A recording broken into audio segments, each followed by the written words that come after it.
So I wanted to give you guys a little background on how in the low-tech planning process we assess geomorphic condition. And there's a lot of ways to look at geomorphic condition. Um, but in the context of low-tech process-based restoration, most of what I'm going to be drawing on here comes out of chapter 1 and 3. Okay, 3 is the conservation planning process, and then 1. And so where this fits in to the sort of restoration process is obviously in the planning part. A closer look, this is the broad conservation planning process. And so this is going to come in where we're analyzing resource data and we're asking two questions: what are current riverscape conditions, and what is recovery potential? And one of the ways we look at that is geomorphically. Okay, so that's again right here. And we're looking at this in part to sort of talk about where and what part of the valley bottom is available. So we have to map the valley bottom, but now we need to kind of break it into how much of it's available for low-tech restoration. And geomorphic condition is going to give us a hint at that. And so when we look at current conditions, then we'll have a sense as to how much of the valley is currently being accessed. The valley bottom mapping itself is our answer for what historically could have been accessed. And when we look at recovery potential in the context of the other planning steps that we've already been through, and I guess namely that's evaluating risks within and adjacent to the valley bottom, then we know how much of it is left. And this is an analysis that it doesn't matter where we are in the drainage network, it's going to hold up. That's because it's scaled to the valley bottom, and the valley bottom is already scaled to that local hydrogeomorphic context. So this is really, really powerful. So we're considering conditions and geomorphic conditions. And there's a lot of tools out there for doing this. There's a lot of potentially defensible methods. This is a map of an analysis of geomorphic conditions, sort of dumbed down into good, moderate, and poor. So this is across an entire 270-mile drainage network, and the lines in the drainage network are colored, right? And then in here we're looking at tributaries versus the main stem, and so what the conditions are. And so we're noticing here this kind of contrast between the main stem, 68% of it is moderate, right, versus the tributaries and the headwaters, which in this case tend to be in a lot better shape. Okay, so there's different ways we can look at geomorphic condition, what it is currently. We can also look at this next question of recovery potential, and in this particular example, the recovery potential is broken into areas that are intact, and so they're already in good conditions and achieving their sort of full potential. But then high, moderate, and low recovery potentials, so we get rid of the blues here, and then this is areas that don't have a lot of risks and could easily be moved from their current condition into a better condition versus areas where that capacity is limited, typically anthropogenically. So these techniques of looking at geomorphic condition and looking at recovery potential are laid out, for example, in the River Styles framework. So this book by Gary Brierley and Kirsty Friars goes through a multi-stage process in the River Styles framework of first characterizing river character, behavior, and patterns. So that's basically reach typing and what sort of expectations go along with those different reach types. In the context of our riverscape health principles, this is principle 3. It depends, and it depends on that reach type. And then stage 2 looks at geomorphic conditions and particularly looks at pathways of river evolution. And stage 3 looks at recovery potential. So these are the two things we've just talked about. This is where these two maps come from, okay, from employing this process. And then 4 gets into coming up with the management plans, etc. We're not covering river styles in this particular class. I point you to it as a viable method, but it's a whole broad framework. You can go take classes from Gary and Kirsty in Australia and learn about this and become a certified river styler. But we're going to take a slightly different, simplified approach here for low tech, okay? And so this, I'm just pointing us to the design manual and chapter 3 specifically. And this is straight out of there. We say there are 2 key questions with regards to analysis of resources for low tech that we consider from 2 perspectives. And so first, what are current riverscape conditions?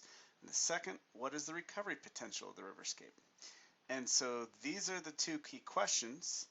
And since low tech is about mimicking, promoting, and eventually sustaining processes, we've got to consider these 2 questions from 2 perspectives. And one is geomorphology, and the other is the sort of riparian and beaver ecology. And so this is, current conditions now and recovery potential, what it could be.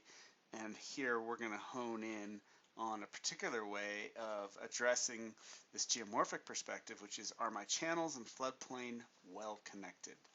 And the way that we're going to look at this is we're going to borrow from Brian Clure and Colin Thorne's recent paper, 2013, Stream Evolution Model Integrating Habitat and Ecosystem Benefits. You're going to hear me refer to this as a riverscape evolution model.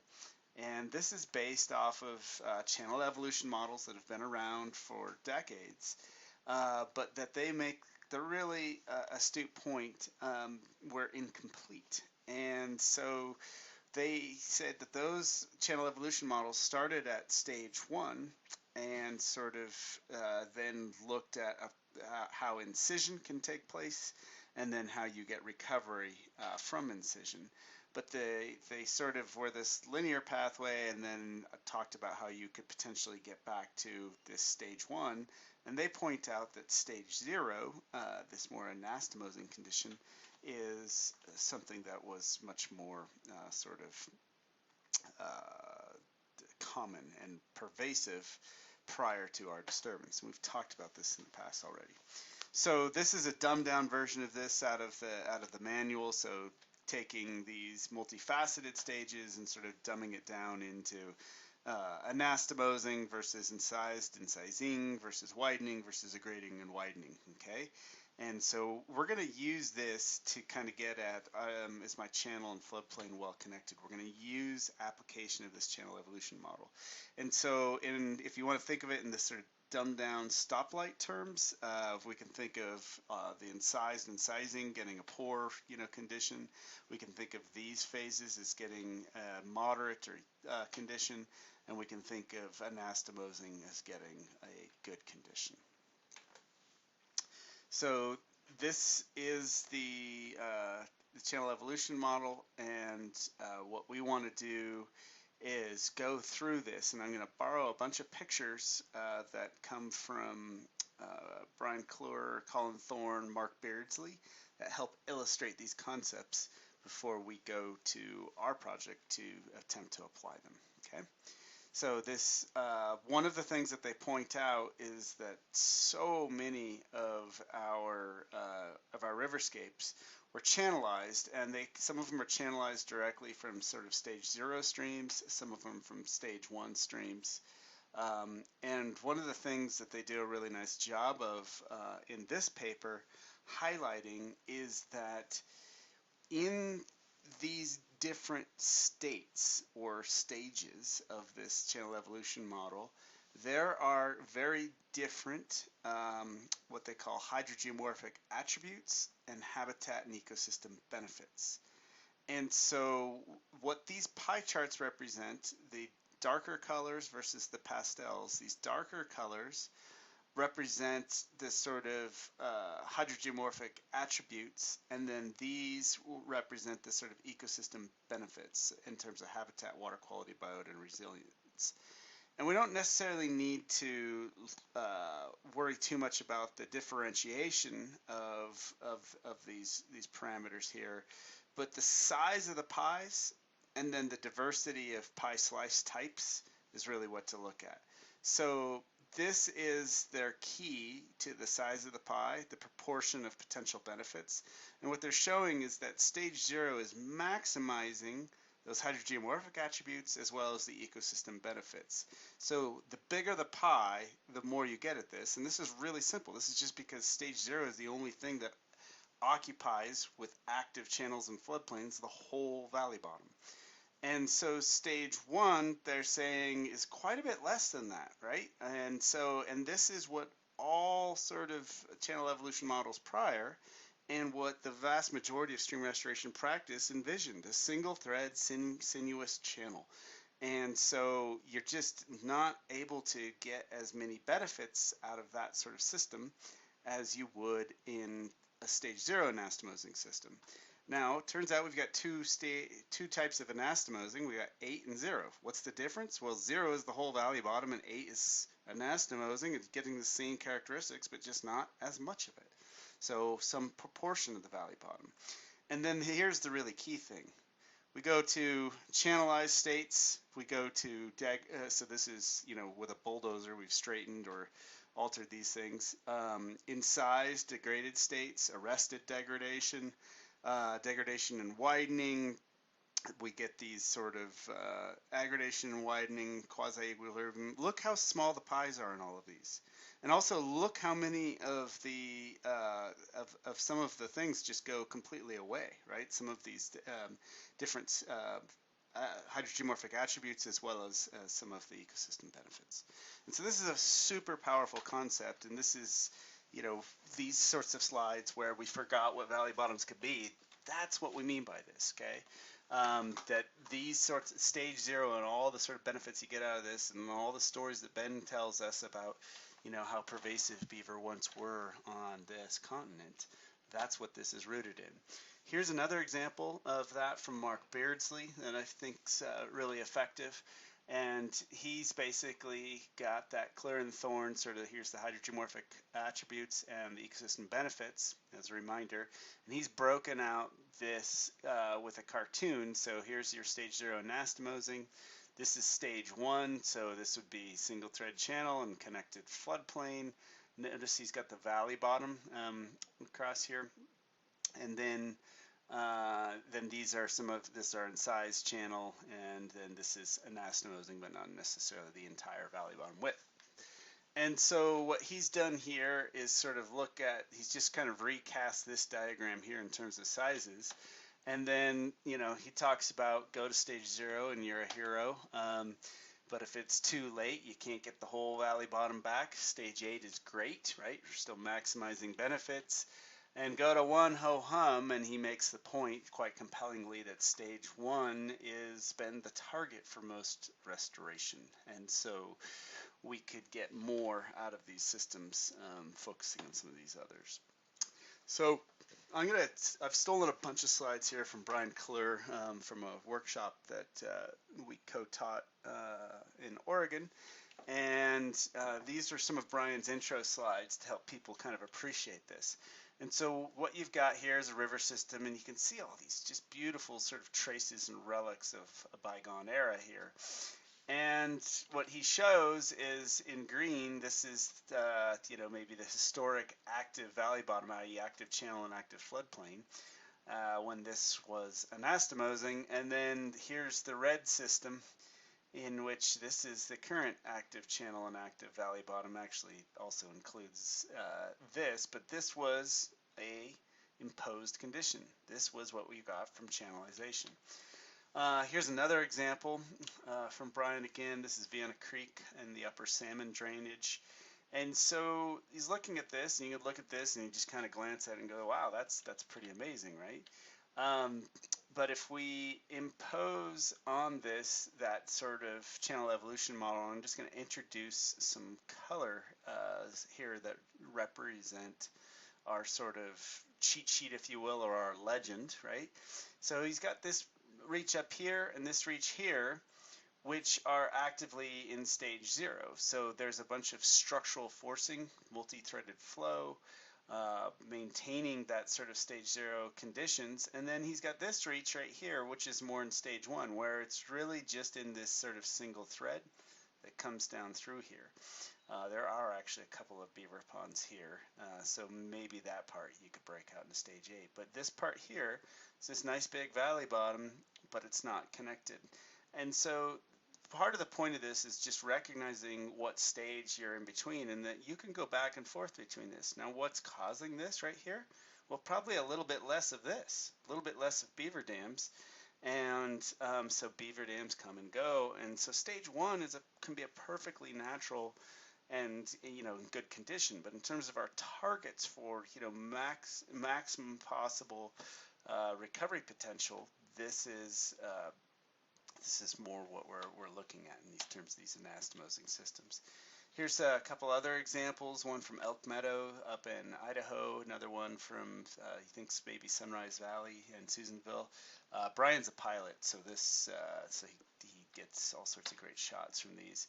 And so, right here, he's identifying, okay, well, look at this. This might be a couple of completely unconfined reaches here that are potentially in stage 0 versus he's got some areas that are more semi-confined and probably in either 8 or stage 1. He poses the question, if you've got a system that's in stage 1, what could you do to make it stage 0? And so this system, by a lot of measures, looks pretty impressive, right? And so the point of this is not to say that everything is always going to be at 0, but that things do fluctuate. And so there's a little bit of beaver activity over here, some side channels here, some woody debris, that's wood accumulations. And so, what could potentially clutter this system up to get this where it's engaging more so with its whole valley bottom? Well, adding wood. And so adding wood or adding beaver, adding structure, these are the things. Naturally, the levels of beaver activity and wood accumulations can fluctuate, and we might expect alternating between 1, 0, and 8 in those sorts of situations. Okay. This is a nice example. This is from the Upper Salmon River in Idaho, and so he's got this this valley bottom here on this glacial outwash braid plain, or at least what was historically an outwash braid plain. And he's got sort of 2 cycles of incision and evolution, where stage 7 and 8, so if we go back 7 here is our laterally active, right? And so it's laterally working across that sort of, in this case, this big braid plane deposit. And as it moves from 7 and then into 8, it's anastomosing off some portion of its former valley bottom width, and this is a perfectly good condition for this contemporary regime here. Here's another example, a stage 0 valley in another sort of post-glacial setting. And he's got, again, that sort of alternating between 7 and 8. And if we look through here, yeah, we've got some wandering, basically diagonal bar development all through here and some islands.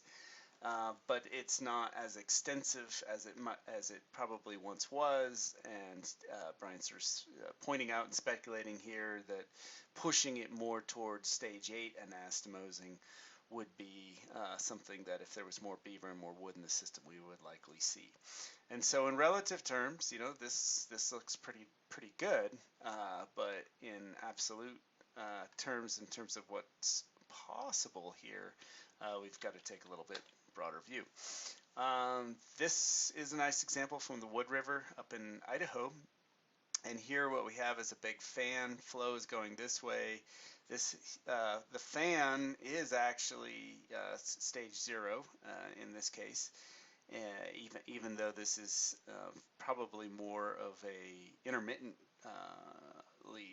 flowing stream, but it's got stage 0 conditions, which is common on fans that are sort of well connected. But the fan itself is sort of dammed up the valley, and in so doing is got the reach pinched in here, and that reach is probably currently in sort of a degraded, it's incising through that dam of the fan, if you will.